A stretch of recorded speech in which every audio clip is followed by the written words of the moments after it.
Welcome to the Bottle Poppin' Podcast, where Meg and Heather share their love for oils, friendship, and entrepreneurship. Let's get it poppin'. Hey everyone, this is Meg. Hi there, this is Heather. And we are the Bottle Poppin' Podcast. So Heather, what are we popping open today? We are popping open Citrus Bloom, and it just smells lovely. It is the springtime blend. We are recording this in winter, and so this is just a nice, refreshing smell. A little citrus, a little floral, slightly sweet. It's really nice. Yeah, it's really nice. This is one of my favorites to use as like a personal perfume because it smells so happy and uplifting and just the right amount of floral, not overpowering floral. Completely agree. And I see that you have the 15 ml bottle, which you can use straight to the diffuser or from the bottle. I actually have the roller bottle in my hand, which makes it really easy to apply as that personal perfume, like you were saying. Mm-hmm. Yeah, it's a really good one. So the ingredients in this are wild orange, grapefruit, lavender, Roman chamomile, and magnolia. What do you think stands out the most? I smell the wild orange for sure, but it's not quite as strong citrus as it is if it stands by itself. It just smells a little bit softer and it's got a little bit of that floral behind it. But as for which floral, maybe the magnolia, but that's interesting because it's the last one listed, so you assume it's the least amount of it. That's why I asked, because magnolia is the one that I smell the most pronounced as well. Mm. But maybe it's also because I really love magnolia. Yeah.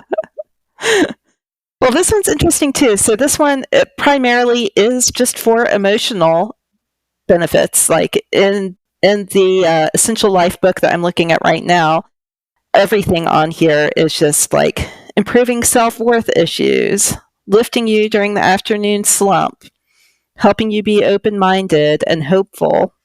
So it's like all these really good feeling things. Do you want to share what it said in the Emotions book?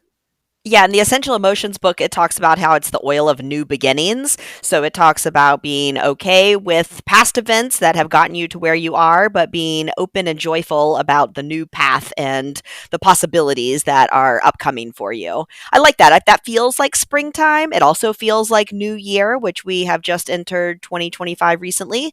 And so I feel like this is an appropriate one to be talking about at the beginning of the year and or springtime. Yeah, I totally agree. Like when you read that to me initially, my first thought was I need to bathe in this oil. Like I want all of that for this new beginning, this new year. So let's bring on all the hopeful, good feelings. Yeah, and like you said, I think this one is mainly for emotional use. You can't just diffuse it to smell good. It just smells good. But some of the other uses that they talk about is combining it into like a hand or body lotion, just another way to apply it topically to yourself. And they actually, for a while, sometimes will carry a limited time product of the Citrus Bloom lotion. I don't know if that's always available. It is, because isn't that what the Abode lotion is? Oh, you're right. Yep, that is the scent of that. Mm-hmm. Yeah, and I don't love that as much. I feel like it's not strong enough. It is softer in that version. I agree. Yeah. But it's lovely. I don't know that I've got much more to say about it.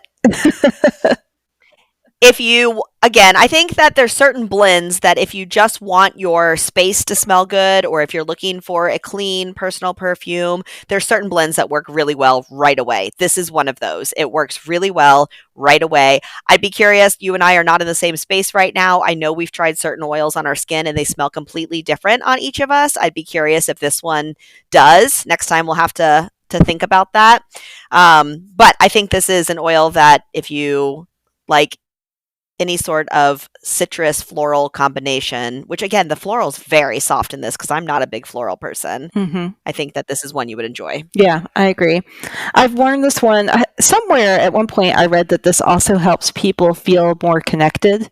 And so for a long time, this is one that I would wear when I did networking and that type of stuff. And in general, when people hug me and I've got this on, they're like, ooh, what does that smell? So it's definitely a good one for personal perfume, with all the emotional benefits layered into it as well. This would be another good one to like rub on your hands and then rub through your hair before you were going to go through an event, just as you're hugging people or close to people and you get that scent through the hair as well. Yeah. again, just going to bathe in it. Go ahead and invest in a whole bunch more of this. All right. Well, thank you all so much for listening. We'll have a brand new episode for you next week. Thanks for tuning in. For more information, you can follow these bottle poppin' ladies at bottlepoppinpodcast.com. Tune in next week to learn about what bottle we're poppin'. Until next time, take care. These statements have not been evaluated by the Food and Drug Administration. This podcast is not intended to treat, diagnose, cure, or prevent any disease.